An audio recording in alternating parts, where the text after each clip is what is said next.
Imagine a vibrant discussion between people that includes both openness and critical thought in the pursuit of truth. The Purchasing Truth podcast is an experience, a journey, an exploration of the impact that negative messages in politics and the media have on our families, community, society, and nation. Join your hosts, Bill Stierle and Tom Hazard, to discover new concepts and language strategies that will reveal effective ways of establishing truth. This podcast series will tackle current events, leadership challenges, healthcare confusion, integrity in business, and many other areas that affect us all. Gain clarity and understanding of the various truth perspectives. Welcome to Purchasing Truth. Welcome back to Purchasing Truth, everyone. I'm Tom Hazard, along with Bill Stierle.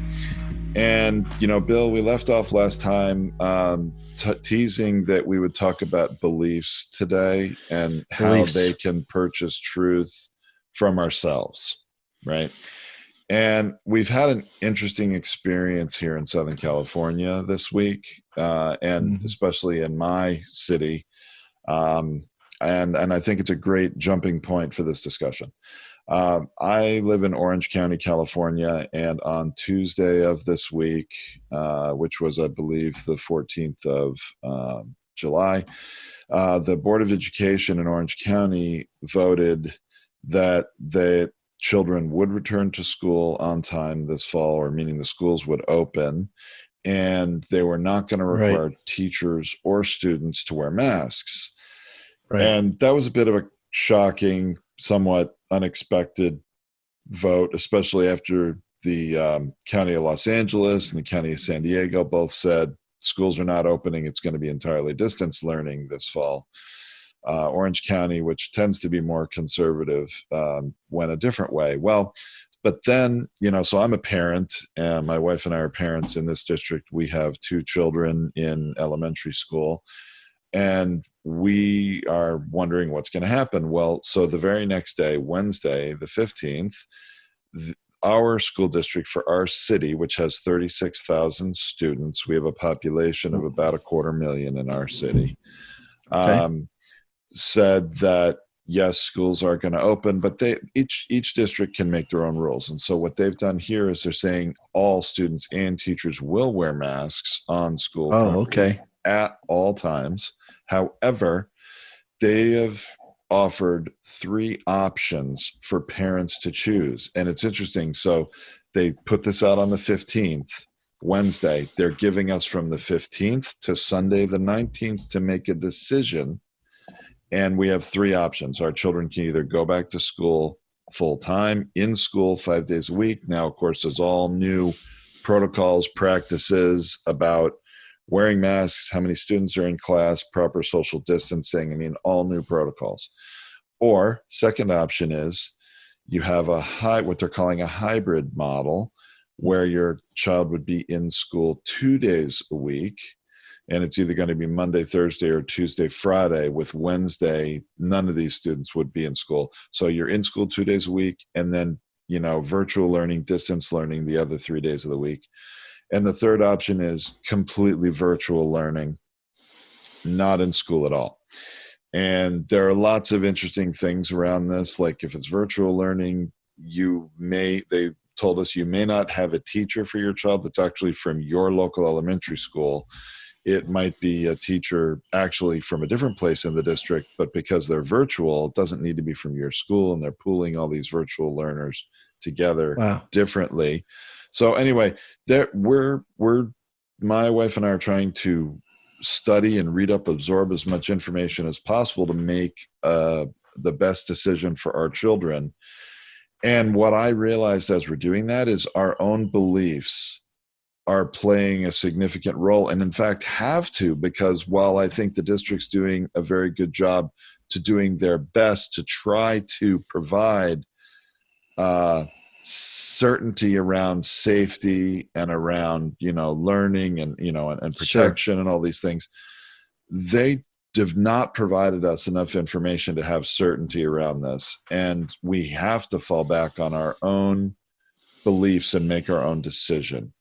And I have issues with my child wearing a mask all day long, 5 days a week. I mean, I have a belief that no matter what type of mask it is, you're going to be breathing in a lot more of your own exhaust, if you will, carbon dioxide, whatever, your own breath. And I don't think that's a very healthy thing for a growing brain, but that's a belief of mine. I mean, I'm not a scientist.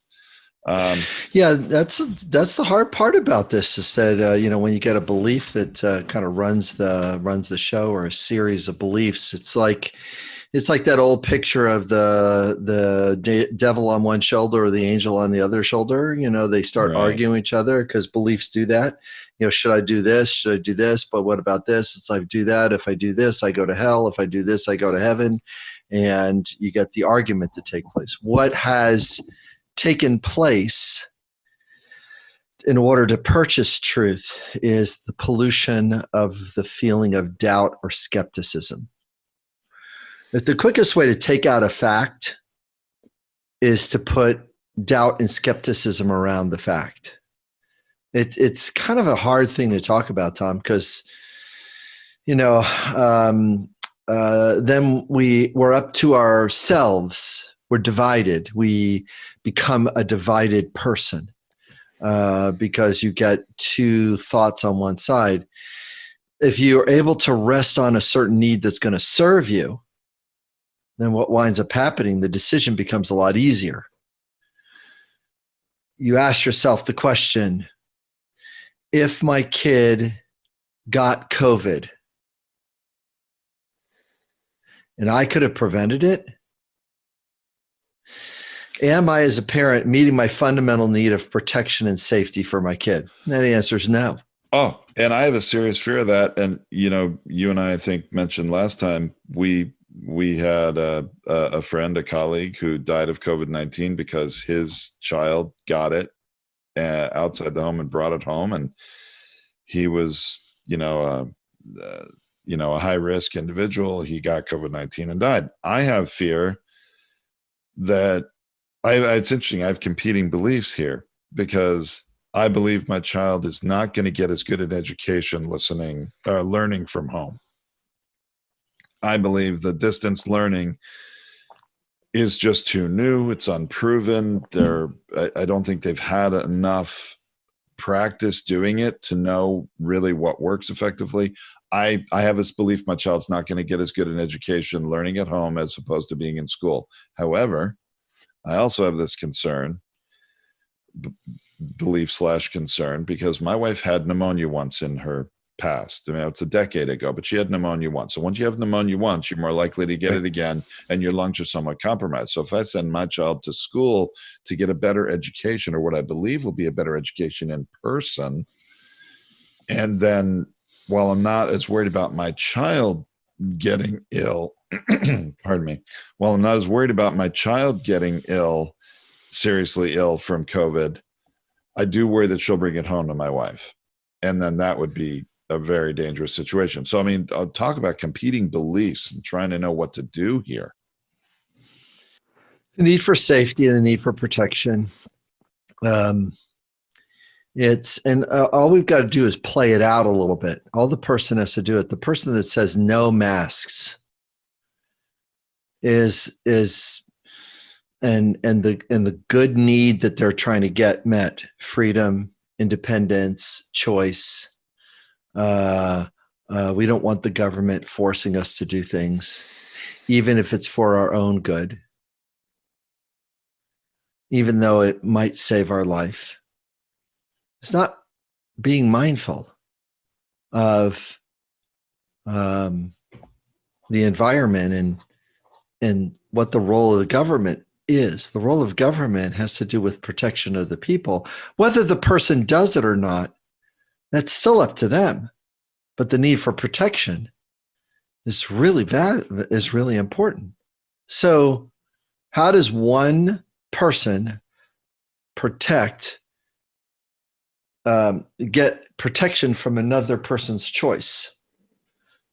Laws and mutual agreements. That's how it gets protection, the need for protection and safety met. See, the weird part about this conversation, Tom, the weirdest one, yeah, is that If we were trying to pass a law right now for seatbelts, it wouldn't be able to pass. People would say, I'm not putting a seatbelt on. You are restricting my freedom inside this car to put a seatbelt on or not. It's uncomfortable. It's this. It doesn't look good. But the seatbelt is to meet your own need for safety, right? You're driving a vehicle that you can die in. And yeah, it's inconvenient. How about car seats? I get to choose. I brought this kid into my life. I get to choose on whether or not they die or not. Society says, no, you don't. You brought a kid in and we're respecting life and we're providing safety here. So the argument regarding the need for freedom and independence and needs to be faced with, gosh, I'm interested in meet your need for freedom and independence. And I'm interested in the need for freedom and independence for this person over here to meet the need for safety because they happen to be 60, 70, 80 years old, and society is looking to protect them. Why? Because the need for safety is important for that human being's rights too. You don't get your rights for freedom and expression at the expense of other. And oh, by the way, this is a request for us to do, and this is a recommendation for the collective good. I don't want you and I lost a friend at 71 years old. My sister is 60 years old. My uncle is in his 70s. It's just, really? Why do that need it? It was like people post, 500 people die a day. Well, not the ones that are preventable. Preventable, you missed a word there. Preventable deaths? No, these are natural deaths. And the word natural keeps moving, by the way. Natural death 40 years ago was this person had a heart attack. We didn't have any heart medicine. Now, the natural death has moved.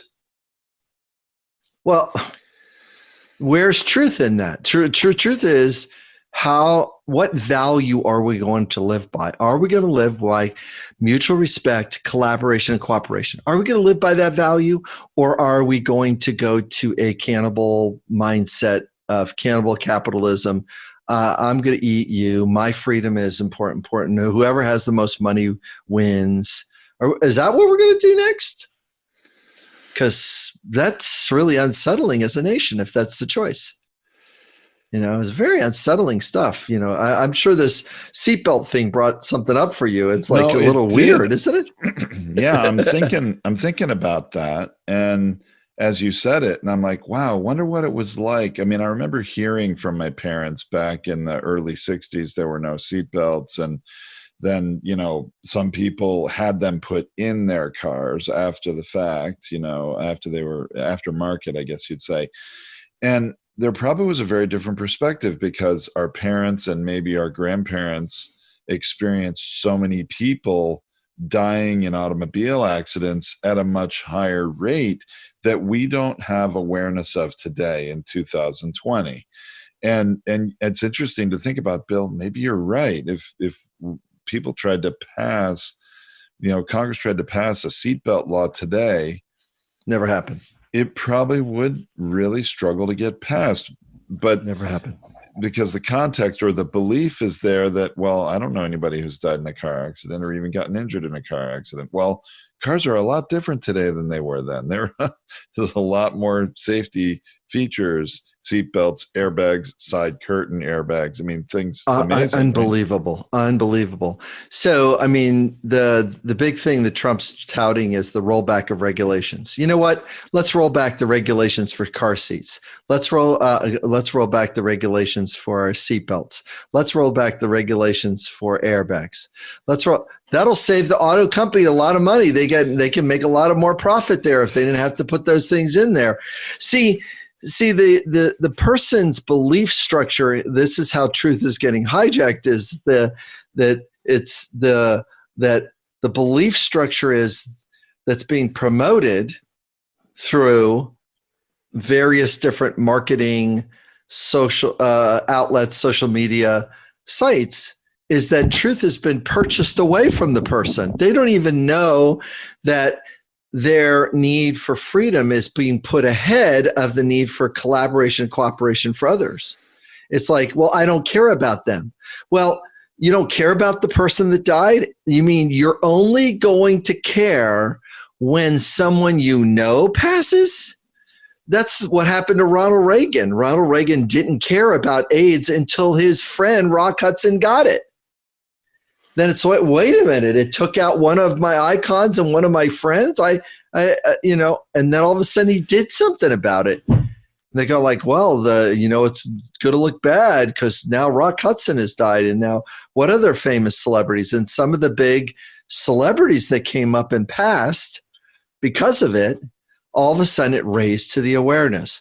Before that, it was just the gays that were dying. It's like, as it's coming out of my mouth in the judgmental word called just, is I know that's hard for you to say. I know, but it is. But you're definitely representing a belief of the time. Right. And my brother died of AIDS, and I have a little bit of credibility about talking about this. I did AIDS education for 4 years. In schools and things like that. I went around and did that stuff. I taught teachers and students about, here's how the virus transmits, here how it doesn't transmit. Here's the factual thing. And I have a science background, which is also helpful. This is how it works. Here's some things that are preventable. Watch this one. It's not 100% preventable, but it's a step in the right direction. Here's the step in the right direction. Masks are a step in the right direction. It is not 100%. So what winds up happening is all these memes that show up regarding masks being not effective. I'm actually staring at one of them right now. I'm going like, could you please just stop it? It's like, here's the problem with different condoms. Here's the different problems. It's like, here's the different problems with different birth controls. Yes, but the word preventable, or you're taking an action towards, or you're being mindful and careful about yourself and others, is missing from the mask discussion, because the need for safety for others and mutual respect for life isn't being met. And they don't know they're being hijacked. And it's very sad and disheartened to hear that, that a public agency would vote, schools are open, no masks required. But it's like, I'm a teacher. I'm going like, well, my need for truth and trust is not met with you. I am clearly not putting my kid in your school district because you're not even giving a head nod to protection.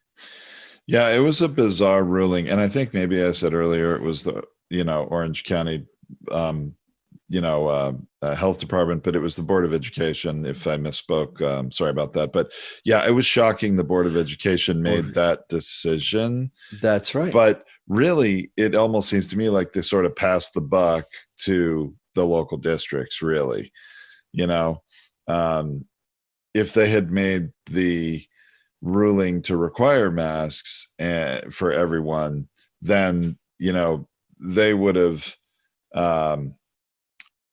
probably had to take responsibility for that. And I don't know, it's just really weird. But anyway, the districts are seeming to all be more concerned about meeting the need for safety and protection of the teachers. Because honestly, right, I do think that teachers are, for the most part, are more vulnerable because we understand children don't, get it as much or as severely. They tend to be more carriers I think I read an article that in Florida, they've been testing children, and fully 1/3 of them have tested positive for COVID, but hardly any of them have symptoms. So the idea, and honestly, so this is another belief of mine, because every year when I send my kids back to school after the summer, surely by mid to late September, the entire family has colds, because the kids went into the environment mixing, stirring the pot of all the germs that all the kids have brought to school, and they exchange them and they bring them home, and all us parents get sick. And so that's another, I mean, it's a real concern and a belief that, boy, if anybody's carrying COVID. So this is interesting. So I'm actually considering one of my children to do the hybrid, but not both of my children. I have different needs, different children, different ages, right?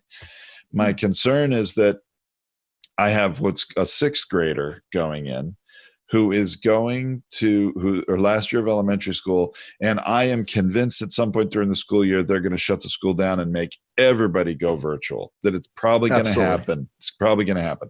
Absolutely. And if I have my child in that 6th grader in 5 days a week, not experiencing the distance learning, the new way they're doing it this year, that abrupt change to being in school to being distance learning might be very difficult transition for her, and she may not do as well the rest of the year. So having her in a hybrid situation, hopefully learning better in school, hoping, and I'm always one to say hope is not a strategy, I believe that, but hoping the school won't have an outbreak, she'll get some better learning, but she'll also be prepared for when it's distance learning. Now I have my 1st grader going in this year that I'm leaning toward having her go in 5 days a week, because this is a brand new school for her.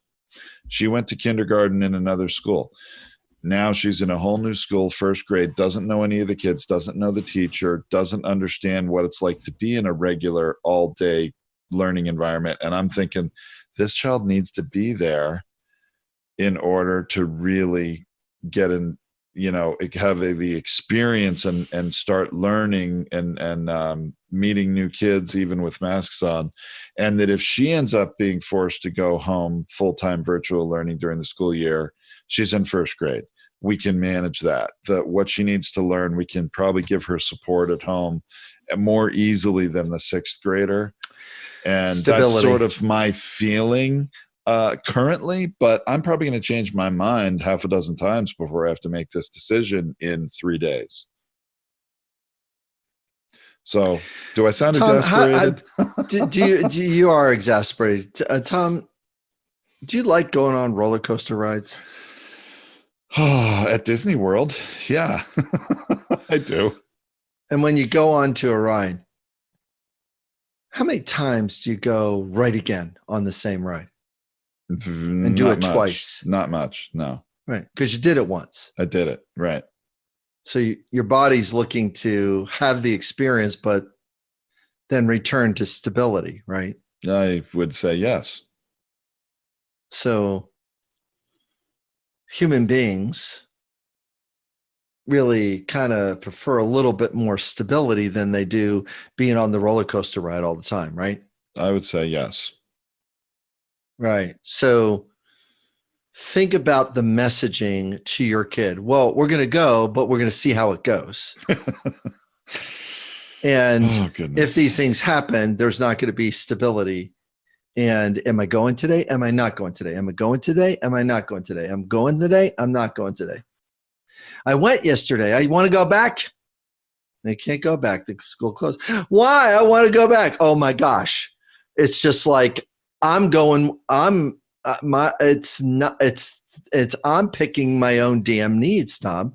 I'm going to say, what will the need for stability in learning look like in my 8th grader?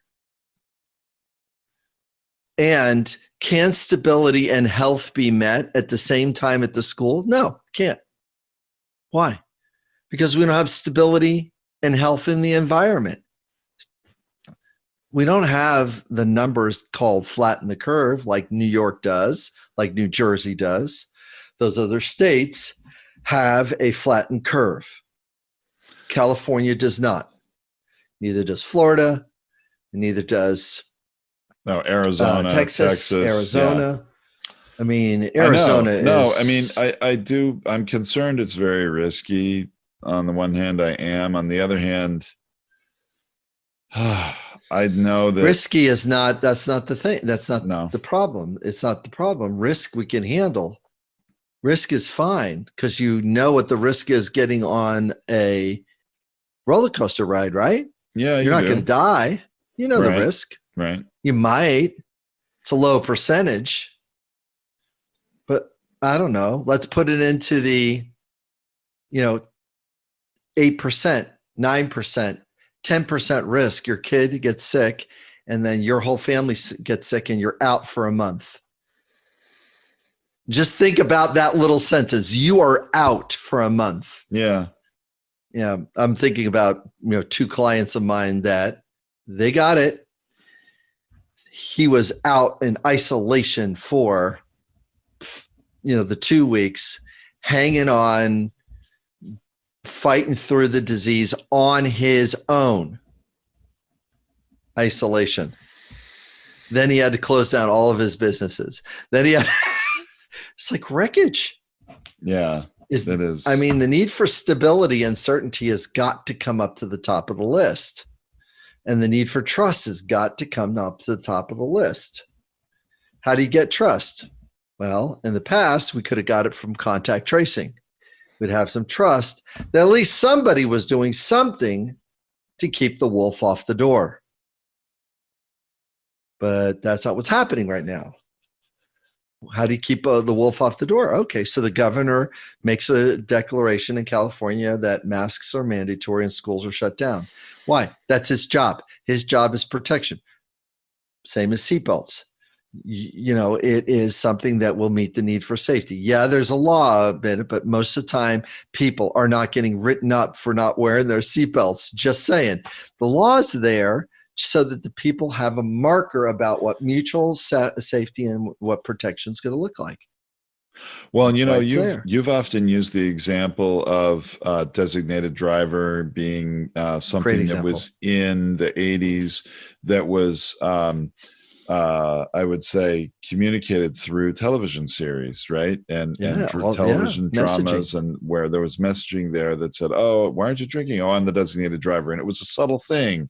It wasn't what the story was about, but it was an element of it that was, really plain. And over time, the idea of a designated driver, people started to adopt it and do it. It's the same thing with seatbelts. I mean, my generation, I'm not too much, but I'm a little younger than you, Bill. And I grew up I don't remember a time before seatbelts. And we always got in the car and we put seatbelts on. Although my parents tell me that I was the oldest child. They had a Firebird, which was a 2-seater when I was born. And they had me in a car seat tucked in between the 2 bucket seats of a Firebird. And that car seat was not belted into anything. I would have launched through the windshield, I'm sure, if we got in a bad accident. Now, fortunately, that never happened. But by the time I have memory of ever traveling in the car with my parents, always a seatbelt was required. And now it's just so automatic. You get in the car, you put on a seatbelt. It's no big deal. It's not viewed as restricting my freedom. If I want to feel freedom, I go out and I go and get in my convertible and, drive on a sunny day in California really fast down the freeway, probably exceeding the speed limit, pushing that law. Yeah. But I have this sense of freedom driving, accelerating really fast with the wind in my hair, what little hair I have left. And that's freedom for me. Right.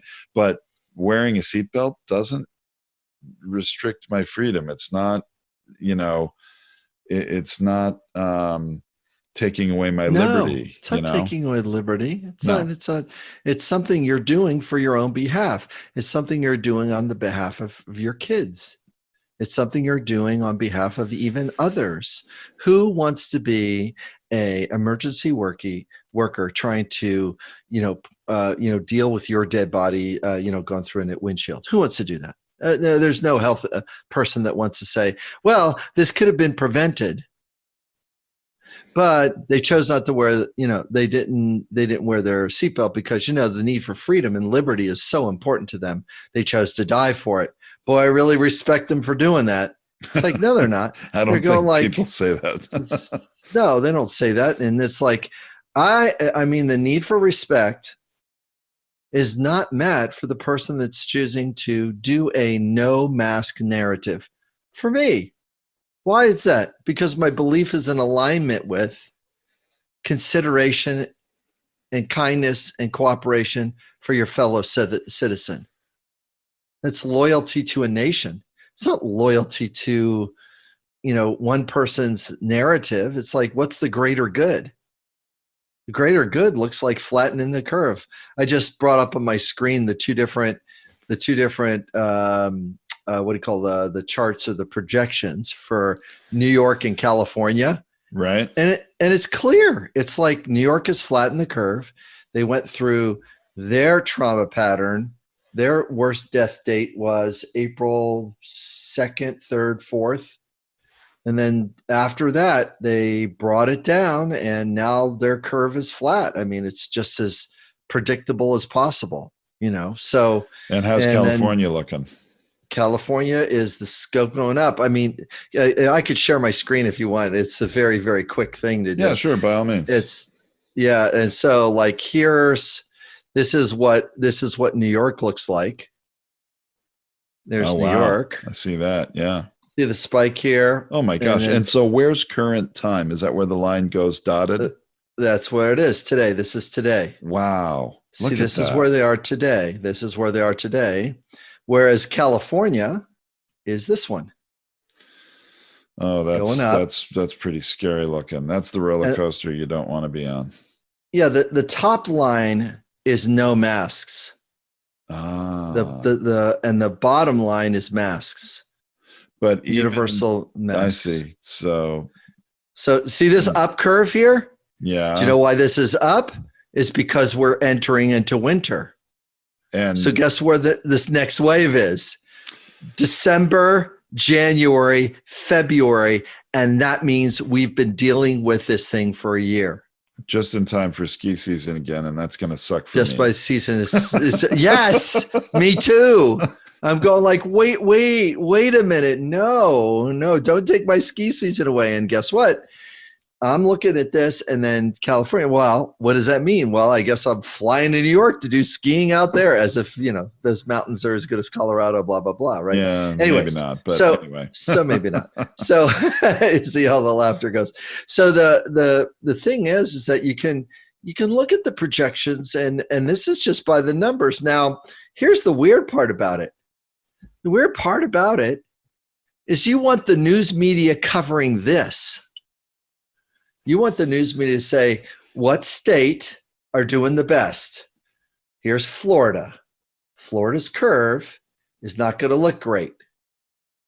Why? Because. Oh my gosh. Wait, that's Florida? That's Florida. That looks so similar to California's curve. That's correct, but the numbers are higher in Florida. The scale they're is higher. Different. The scale's a little different, right? So you could literally go through every state. It's like any person that wants to just stare at the numbers goes like, okay, well, how does Texas going to do? Let's see how Texas does. Oh, let's see what they're going to do. Look at that. Hey, there you go, Texas. If they don't wear masks, they're up here with Florida. Well, and their governor has required masks now. Done a statewide, I believe, mandate. It'd be interesting to see if Texans abide by that rule. I have a good friend in Texas who, is very vocal how Texans, have their way of doing what they think is best for themselves, regardless of what the mandate is. But that's right. New Jersey's way ahead of it too. Look at New Jersey's one. Yep. Here it is right here. Look at this. Oh my goodness. Look at that. See these. And it's interesting. Just night and day. Night and day. Yeah. See, they're beyond it. They're beyond it. And they're going to be able to handle it. See, it's down to for moderation right now. So, literally, it's like, what do we need to do is, does a protester need to put one of these charts on top of their head going like, well, here's California, here's New York. Do I need to pay attention to the numbers? Just pay attention to the numbers. How hard can that be? Maybe Los Angeles County and San Diego County have it right, having kids all be schooling from home and not even going into school, in order to get this curve to really shift. Maybe Orange County and our district has the wrong idea. So difficult. So we have a lot. I mean, this is our beliefs are going to reinforce. If I don't believe, if I get a message that I can handle drinking and driving, if I get a counter message, if I get a counter message that seatbelts rob you of freedom and they're uncomfortable, it's uncomfortable to wear masks. It keeps the disease in. Well, then wash the mask. What do you wash the mask with? Soap and water. That's what you wash your hands with. Why? The virus is frail. It's a frail thing. Well, if it's a frail thing and it gets on a surface, wash it. It's not jumping anywhere. There's no jumping in viruses. There's aerosoling. It's not the size of it is not the issue. The size is it's static. It's not able to move itself. It has to depend upon a vector to take place. And it's this, for a scientist, it sort of blows my mind. It's like, I can appreciate the argument that masks are not XXX infected, but neither is your hands. But your hands don't have anything on them. So just wash your hands. Well, why don't we keep the particles away from people? Oh, particles away from people? Huh. Hey, a mask might be helpful there. Wash the mask. Here's a washable mask. Here's the way the mask is going to work. So very, very important discussion. Anyway, well, I'm really curious to see in the next week, because I'll learn at some point how many of the 36,000 students in our district here in this city we live in Southern California should decide to go back to, or their parents decide to send them back full time, or do the hybrid, or do distance learning. You think 1/3?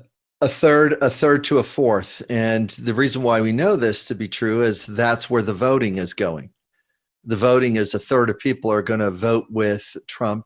1/3 of the people they're 2/3, or actually more like 1/4 of the vote. But when it comes to the need for safety, the numbers are very different. So the need for safety, the need for protection is different than I want my guy in because I like my guy and I like my party. That's different than I want my kids safe. There's no way that's why I'm wondering if I do send my first grader to be in school 5 days a week, are there likely to be not even enough kids to fill the new capacity of the classroom that they intend? So is the risk lower because there's a lot fewer kids there? I wonder. But then the risk is higher because the person that's sending them there is not interested in masks as a mutual virtual. So you're sending that person into the room without collaboration, in the mindset of no collaboration, cooperation. Tom, this has been great discussion. Looking forward to continue this, and I think we can really work on beliefs and biases, the way people are formulating this through this thing, because clearly we're going to have another 6 months of this. It certainly appears that way. Okay, Bill, thanks so much. Talk to you soon. Thanks, Tom. Thank you for listening to this Purchasing Truth podcast. We trust that you have enjoyed this engaging and thought-provoking conversation. Our hope is that you've received value, found clarity, and broadened your truth perspective in this episode. If you did, leave us a review or visit our website, purchasingtruth.com. Join us again for another informative and content-rich discussion here at the Purchasing Truth podcast. Don't just accept whatever information comes your way. Join the discussion. Discover your own voice. Purchase your own truth.